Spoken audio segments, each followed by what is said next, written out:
the spotlight, shine them bright. Gonna have a brand new show tonight, with glitz and glam on the marquee, perhaps a Tony nominee. Stars beam brightly, see them glow, sell out nightly, SRO. It's time to applaud the Broadway beat. Stars beam brightly, see them glow, in the footlights of a show. Life is sweet on the world's most famous street. Tickets, please. Take a seat Cue the band. and have your feet to the rhythm of the Broadway beat. The Broadway beat. Broadway beat. Hello, I'm Richard Ridge, and welcome to Broadway Beat, our behind-the-scenes look at the very best of what the New York theater has to offer. This week we'll drop by the opening night celebration for the new musical Passing Strange, which comes to Broadway's Belasco Theater after a sold-out run at the Public Theater downtown. Making his Broadway debut is singer-songwriter Stu. But let's kick things off at the Disney Store, where we help celebrate the original Broadway cast recording CD of Disney's latest musical, The Little Mermaid, which is currently playing at the Lunt-Fontanne Theater. Stars Sierra Boggess, who plays the mermaid Ariel, and Titus Burgess, who plays Sebastian, perform the songs Part of Your World and the Academy Award-winning Under the Sea for hundreds of excited fans waiting to get the CD.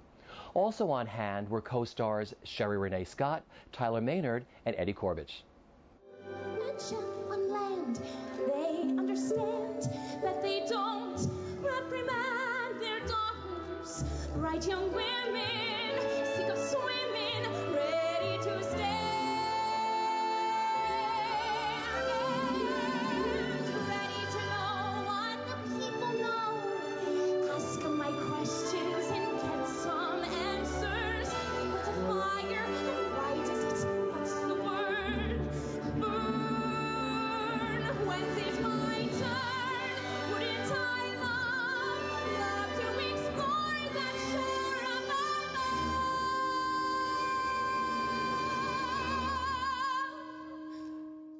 It was really fun because I got to actually see the children's faces that I was singing to, and I got to sing the song more directed at all the people, and I could just see how excited everyone was about Little Mermaid and that we're releasing this album, and so it really just fuels me because it's cool to see everyone finally, not in the dark.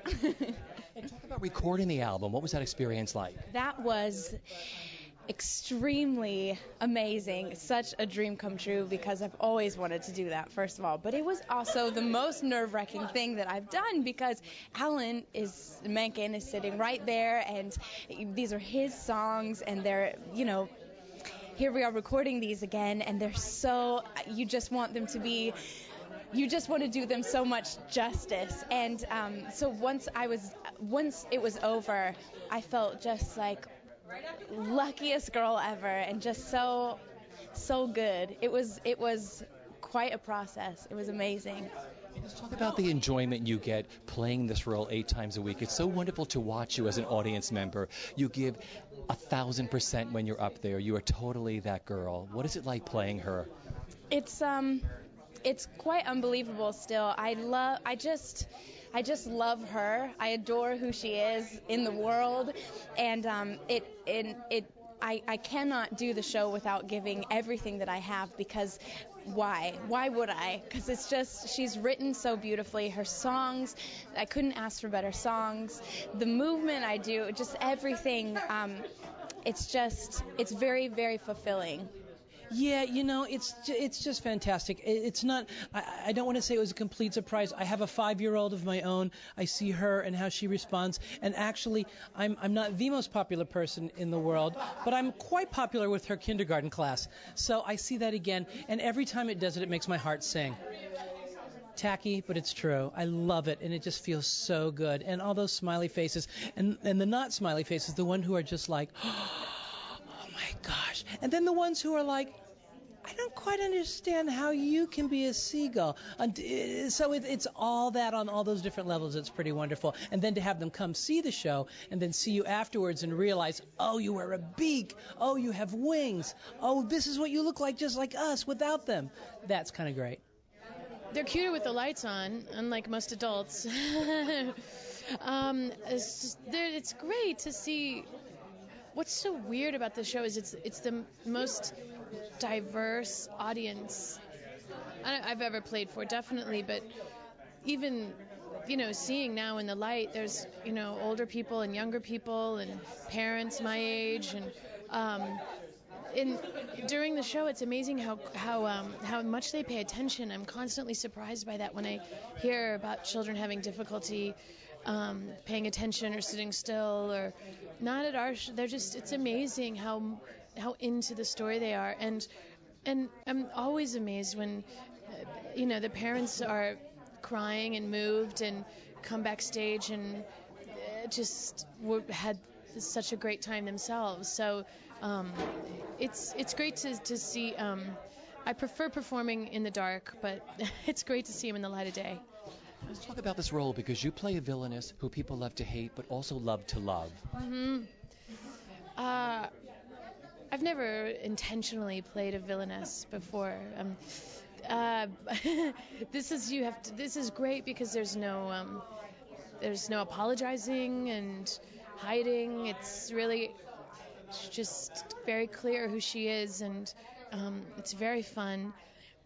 But I guess I was expecting to be booed or something. I thought maybe if I did a good job, I would get booed, But the kids get it. The kids are smart, and it's written by Doug Wright, the adaptation.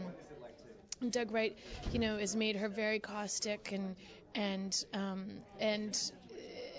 she gets away with a lot of things that the kids don't understand, but the adults get a kick out of, and then the kids. I think the story is very clear that Doug has written, so the kids understand what Ursula wants and what Ursula needs, and it's not just, and that's never scary for the sake of being scary. Ursula has a reason to be, so kids understand that, and they and kids also can see that somebody's funny and is still not a good person, so, and I think that's good for them to see. Poor unfortunate souls in pain, in need. This one longing to breathe thinner, that one wants to get the girl, and do I help them? Yes, indeed. Those poor unfortunate souls, so sad, so true. They come flocking to my cauldron, crying spells, Ursula, please, and I help them. Yes, I do. I just want everyone to know that you may now worship me. You've been doing it privately, now you can do it in public. March 31st, you may now worship me at the O'Neill Theater. I think it's the first time ever we've done this. It's the performance piece on Broadway for one night only. Michael Mayer is directing what myself and Dick Scanlon wrote. And 8 o'clock on March 31st. It should be interesting. It's starting, it's now you start to get into the grind of it, and you have to find something that's comfortable for you to do, 100% every show, but you also have to find a way to make it real and comfortable so you don't hurt yourself, do you know what I mean, and hurt your body. But it's we've been doing the show for almost a year, and we just opened. So it's been a pretty long process, but it's ever changing, which has a lot of. What it was like recording this CD?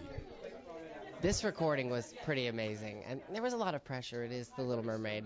I mean, everyone's heard every song. Everybody knows every single song, and I have felt a lot of pressure because the songs that I sing are new, and I think we have the best song in the show. New song. It's so much fun, and it was working with Alan and Michael Kazarian and just everyone.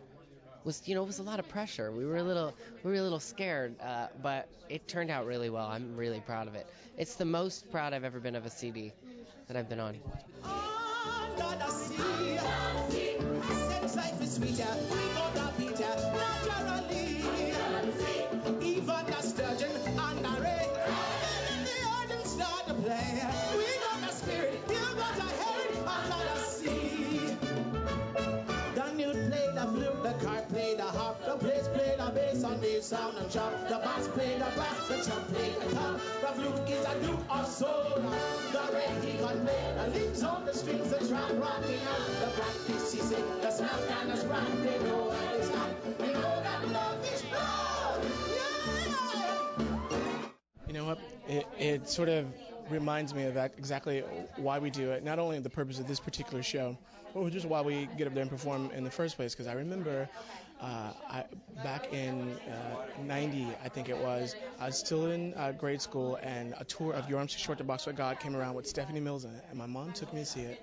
And afterwards, we went to some random bookstore, and there she was, and I thought, this is so amazing. And to be able to connect with her and to see her live and live in color, just to tell her like what she's done for me. So here we are with these kids, and I think, wow, now I'm on the other end of it, and it's just nice to come full circle and kind of give back. What was it like recording this CD? This was thrilling. It was the most nerve-wracking thing in my entire life. Alan Menken was there in the other room giving me notes as we were doing it, and I thought, this man has umpteen Oscars, a zillion Grammys. He's written a dozen, hundreds of scores, and he's coaching me on the Oscar-winning song. And I just had to kind of calm down and just be as present as possible and deliver as much as I can deliver. So. And all the kids, they love Sebastian. The adults do too. I mean, everyone loves your character. Why is that? I think everyone kind of, how you watch a movie about family and everyone has that uncle in the family or that. I think that's the syndrome with Sebastian. I think everyone kind of feels like they know, a guy just like that.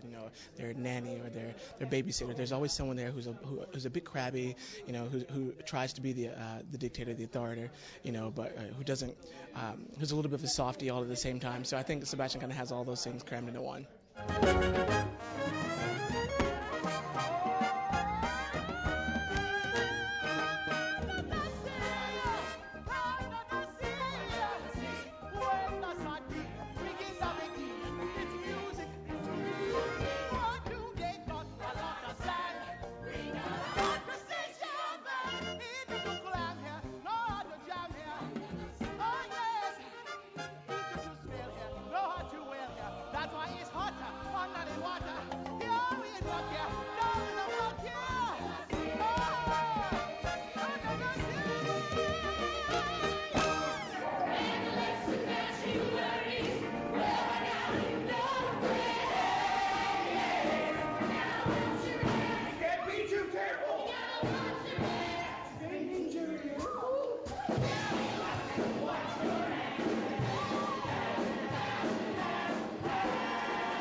The new musical Passing Strange has just opened on Broadway at the Belasco Theater after a sold-out run at the Public Theater.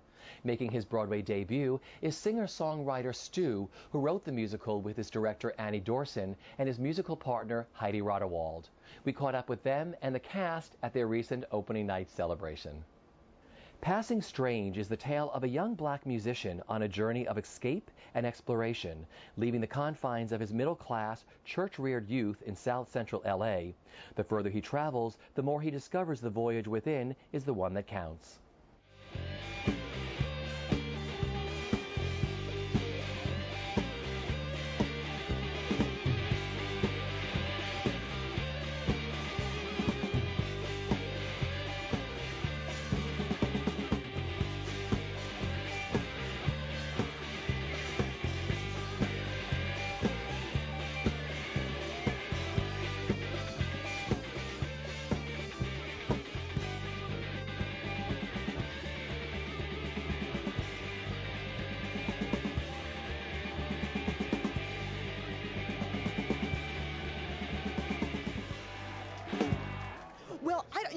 The only other director I know was like a cabaret director, and I think the idea was that if they were going to make a theater thing, that I was kind of their choice.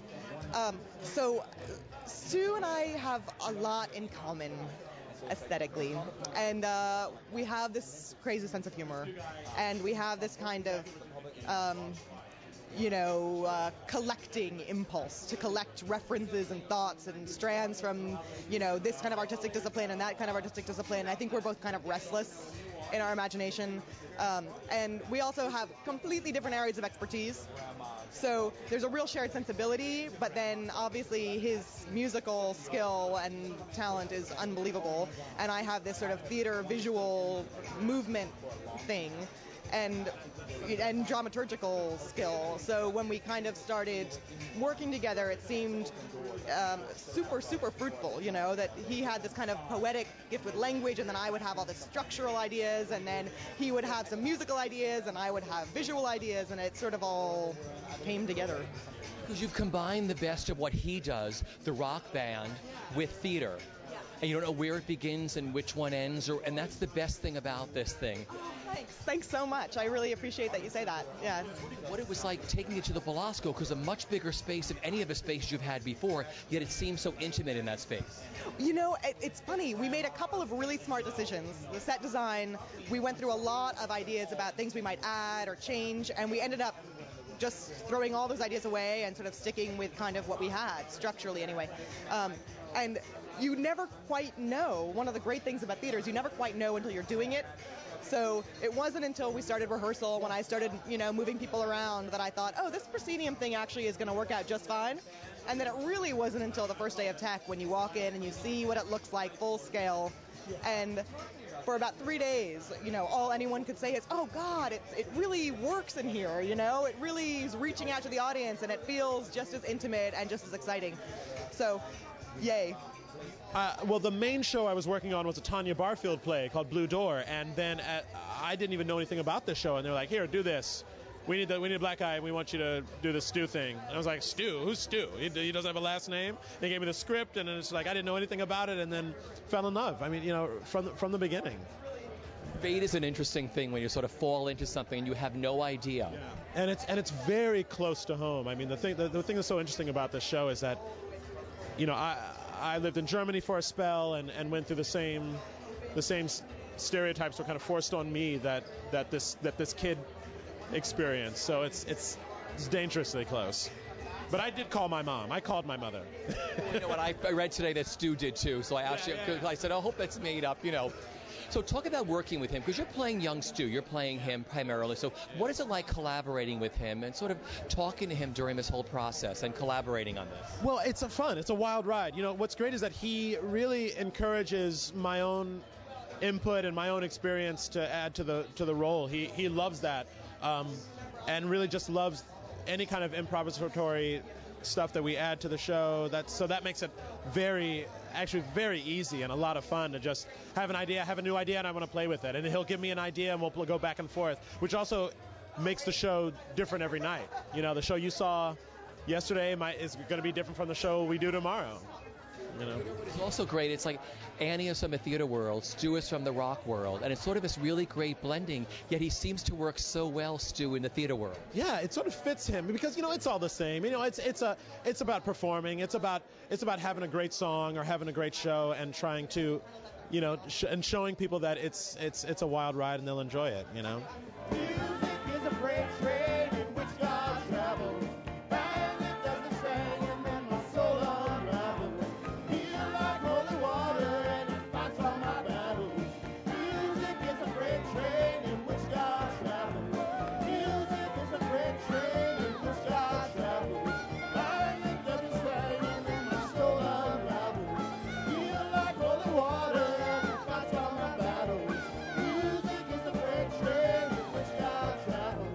Well, I mean, what we do is we do what we do. And then the audience comes in, and if they're willing to play with us and they're willing to interact and it's just an energetic thing, if they're there with us, we can do so much more. So that's the thing that's really exciting about it. It's like when people are really grooving, when people are really involved and really expressive about what they're enjoying with the show, then it really sort of takes off in a way that is really wonderful. So, yeah. Talk about the cast you get to work with. It's a really wonderful ensemble. I'm very, very happy. Working with people that I love and that I respect as artists is It's a dream come true, and it's the truest form of an ensemble. Like, people use that phrase often, but I've never experienced anything like this, where ideas are really bandied about and people are taken seriously, and you get to try things and explore, and just really working with great people. It's really a fantastic thing. So. No, I had no clue whatsoever. I just read the script and went into audition like it was any other day, and never knew that it would come to this level, you know. But when you read the script, even at that early stage, you just felt the power of it and the energy behind it. Even on the page, it was there. And so, of course, we had no idea, and yet at the same time, it feels entirely in line with what it has been, what its nature is, you know? You capture her so beautifully. Talk about the role that you play and what you love about her. Oh, well, what I love about her is that I think it's a character that everyone understands. I mean, I walk off at the very end, and one of the guys in the crew, one of our house carpenters, he says, in that moment, you're everybody's mother. And that's kind of what this is. It's just, you know, we all have, whether it's a mother or mother figure, you know, there's just someone that represents this kind of unconditional love at times, and also sometimes a selfish love that's just trying to pull us back into their world, you know, no matter what it does to our careers or to our minds or our psyches, you know. So it just, that mother-child love, I think, is what my character is doing there, and really just creating that conflict for the son, you know, what it is that he's supposed to do in his life. Is he supposed to, you know, fulfill these obligations of relationship, or explore what he feels he is, you know, inside? The experiences, I think that we've learned certain things at the Public Theater, just how we work together and how organic it is, our work together, and how we play off of each other, and how we challenge each other and challenge the audiences. And I think that we've taken that from the public and brought that to Broadway as well. And we still feel like this is our show, it's a rock show, and you're welcome. We would love for you to enjoy it, but right now we're going to enjoy it. So hopefully you'll come along with the ride. I feel like, honestly, I feel like we're a company that's not truly asking to be loved, but we're just doing it because we love it and we believe in it. And I think that's what the audience, they feed off of, you know what I mean? And I think that's why we're in the room together, and I think it's brilliant, and it's soaring higher than ever. Yeah. Talk about the roles you play. I play Mr. Franklin, who's a closeted choir director, and I play Mr. Venus of Berlin, and I play a Dutch nudist named Joop. And they're all very extreme characters in some way or another, but I believe that they're all kind of crippled in some way, and they're all searching for something. And I think that whether they're searching for love or they're searching for authenticity, but they're on a artistic quest, each one of my characters. And they're also very inspirational. They inspire the youth on his journey, and inspire him to challenge his mind and shake him up a bit. Just like I believe we all had mentors in our lives that have pushed us to be who we are. And so I play that guy in all the scenes. You can trip all day till your mind is bent. Makes Berkeley look like the Bible Belt. Amsterdam, Amsterdam.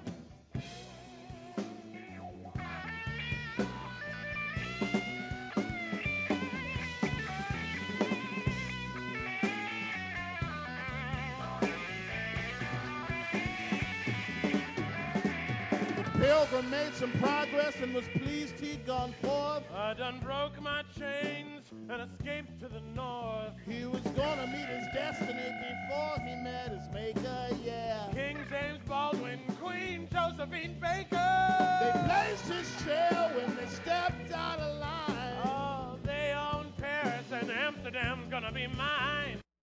What amazed me is it's the perfect blend of the rock world and the theater world. You don't know where one ends and the other begins, and it's, you know, and that's a hard blend to make work. But I think your cake is perfect. What was that experience like for you? Oh, good. I'm glad you're saying that, because we really tried to keep it that way. The director, Annie Dorson, was amazing, because she really, really tried to keep us who we are. And keep the band, you know, the band is the band, and we're not trying to be actors. It looks stupid to do that. We're not actors. And even like the little lines we have here and there, if they weren't working along the way, they wouldn't be there. And if they worked, they stayed. And it's just all very organic, the way it was put together. And yeah, I love that we always kept our eye on that this is a concert, you know, and just making sure that's, you know, it's about Stu on stage and his band, and we really tried to keep that happening. And Annie Dorson was really responsible for keeping that going. She's amazing, and she was you know, she comes from the theater world, you know, and here we are in, you know, music, and she hates most theater like we hate most music.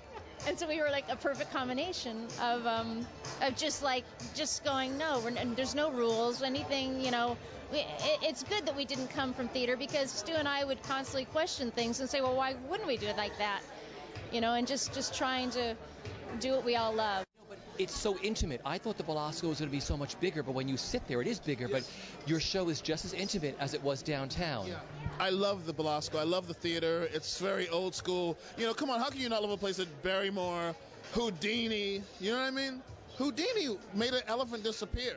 It doesn't get more rock and roll than that. You know what I mean? So, I mean, for us, it has this character. You know, it has this old school character. We wouldn't want to be in like a really pristine, you know what I mean, perfectly, you know, modern theater. No way. This is perfect for us. You know, we love it, you know. And it's haunted, too. So, I mean, you know, so you got that. You know, I mean, we love it. It's a perfect rock and roll place, you know. Just talk about the audience's reaction. I thought the audience was so interesting yesterday, the diversity of the audience that comes to this show. Old folk, young folk, I mean, people of different races and colors. And what's that been like for you? Talk about the audience. It's been a dream come true, because it's what we always wanted. And I have to say, with all due respect, again, for our previous theaters were fantastic, and we love our experiences before, but something about being up here has attracted, maybe because, you know, we're on a bigger radar scope now, we have been attracting a mixed crowd, which both in age, as you said, and in race, let's face it, and in race, and this has been a dream come true for us. This is what we always wanted. We always wanted all of us to be together, you know, like you see on stage, you know, the band is white and the actors are black, and we wanted to perform for everybody, not just, you know, arty people or, you know, or intellectuals or whatever. We want to perform for everybody, you know, and the Broadway audiences have actually been exactly what we have always wanted. And again, that might seem ironic because we're kind of arty downtown supposedly, but we're entertainers at the end of the day, you know, and we've been loving the audiences up here, loving it.